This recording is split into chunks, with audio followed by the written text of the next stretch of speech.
NC4XL. Hello, North Carolina for extreme lovers. I'm not the darling old man. A lot of new folks coming out with Parks on the Air. Awesome. Question I've seen pop up a couple times, and I chuckle because I can remember when I used to think the same thing. So let's bring it up, talk about it, and maybe share it with other folks. But is that yellow dot on the map the only place I can go?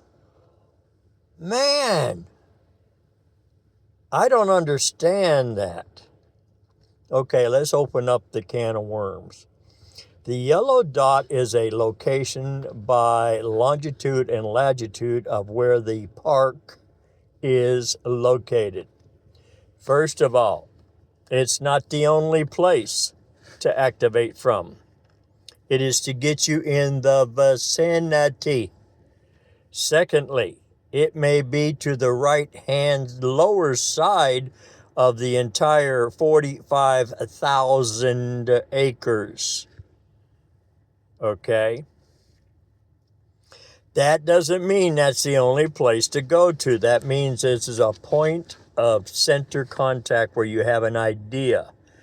Now, for you new folks that want to activate parks, let's talk about some homework.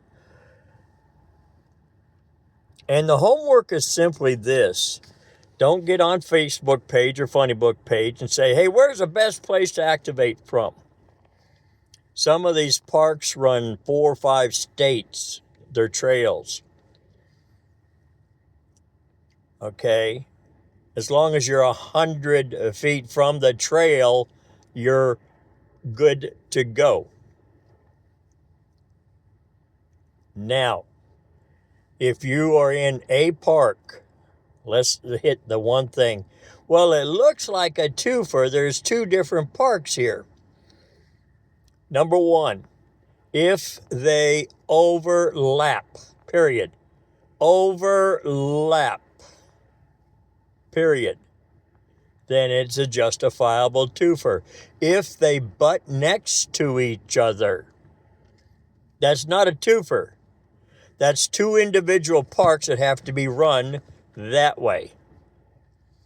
Some of the new folks, let's just run it that way. Nobody's going to know the difference. Well, there's a lot of folks that know the difference. There's a lot of us that in our experience, reading maps and getting used to the interactive maps that are put out by most of the park areas, and it will show you the boundaries.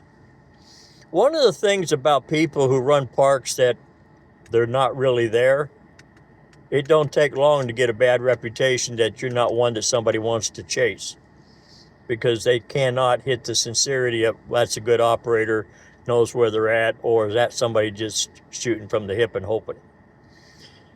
The yellow dot is just a reference point. Again, if you go to any of the parks and they have a website, generally speaking, and I'll talk about Mountain to Sea Trail also, they'll have a map showing the boundaries of the map, the park itself on that map. Remember again, if they butt up to each other, it's like a county line, but it's a wet county line. I'll put it in county hunter terms. If they overlap, there you go. But if they butt up to each other, no. It is not a twofer. When you run a trail 100 feet from the trail head is the terminology we'll use. Some of these trails will run from one side of the state to 4 or 5 other states continuously. That's up to you as the activator to know where you're at. Nobody's going to be a police, POTA type. But many people may come up and surprise and meet you because you say you're so-and-so and you're not there. You don't have to worry about, am I making a mistake? We're all going to make mistakes. We're all going to do something that we didn't think we did, and we're going to learn by it. That's okay. But when you intentionally cheat or lie, it don't take long for the word to get out just who you are. So don't get yourself caught in that trap. Some folks have been posting, I've got a park right behind my property. In the guidelines, the frequently asked questions, you and your equipment, that's the transmitter, that's the antenna, must be inside the park. That is not you sitting in your house and you got 400 feet between your property line and the park.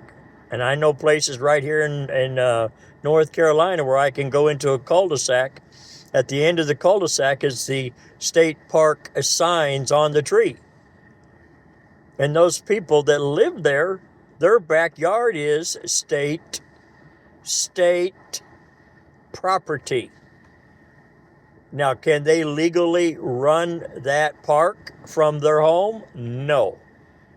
The home is private property. It's owned by you and me type thing. POTA parks have a criteria that need to be met from ownership. State government type ownership, not city, N-O-T, city, not county. Although there's a lot of nice parks, we'll always find something better than where we've been sometimes. That don't mean it's a POTA park. If you have questions and you're brand new, what do I do about this park? Can we get it added? First of all, connect with your mapping coordinator who is a volunteer for your call district. For your call district. Send them the longitude, latitude, and or a web page for the information so that they can make the final decision. The other thing is, keep in mind, if they decide that it does not meet the criteria, please don't second chance or second, whatever the terminology is, second guess them. Most, we're always going to find somebody that don't, are 110% accurate on top of it because they get emails every day about certain parks all the time that are city owned or county owned and not state, do not fit in the criteria that POTA, that Parks on the Air, has set up the guidelines. As I give you this video here, there's over 60,000 plus different parks right now. The wildlife, game lands, fisheries, etc., that meet the qualifications for POTA Park. They meet the qualifications. There's over 200,000 more city, county type parks across the United States, and we haven't even got overseas yet. What a nightmare that would be. To just put in each and every little nook and cranny that doesn't meet the criteria so somebody can say, I can walk down the street and go to it. I know the folks on the West Coast, I've talked with several of them. They have a lot of miles between parks. I feel for them. Up in Canada, they have a lot of miles between the parks, depending on what part of Canada you're in. If you get on the East Coast, we're fortunate. We're heavily populated with amateur radio operators and parks. Every area is different, so understand the dot is just to get you in the vicinity, but as an activator, it's up to you on the honor system to be where you say you're at. Do some research. Don't be dependent on other people to do things for you all the time.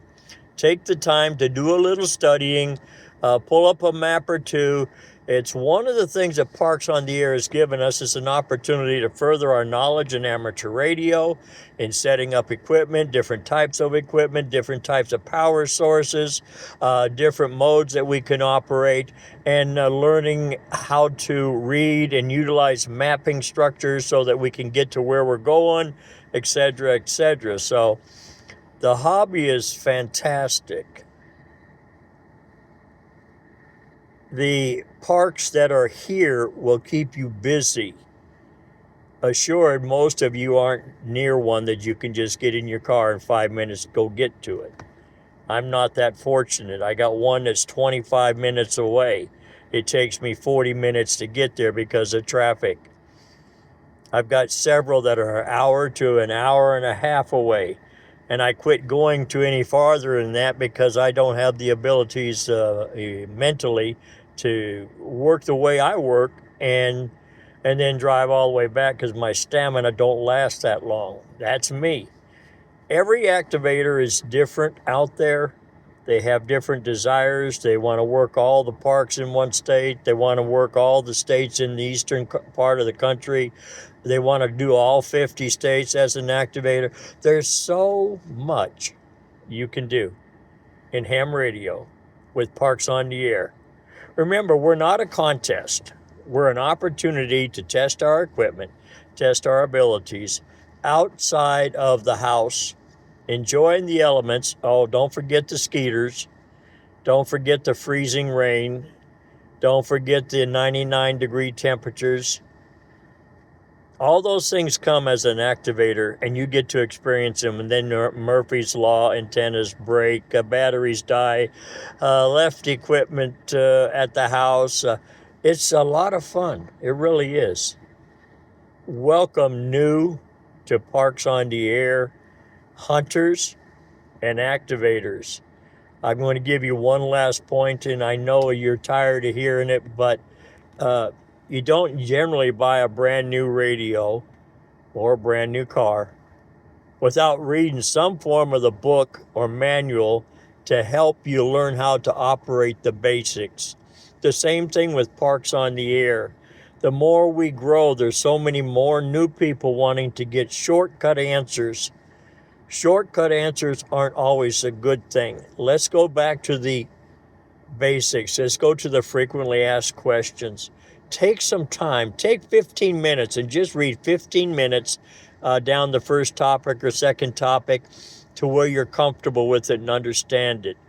If you have questions and you're fortunate to have somebody in your club or in your area that's a hunter or an activator who's been doing this a while that can Elmer you, ask.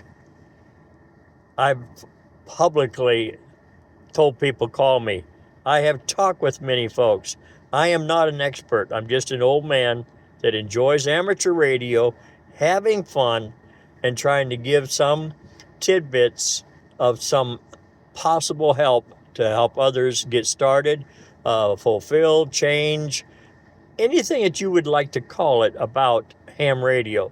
And of course, I'm prejudiced when it comes to Parks on the Air because it's given so many of us old timers that got off the air for many years because of the junk, we'll say, that was on amateur radio. Enjoy yourself. Take a moment. Read the FAQ, the frequently asked questions.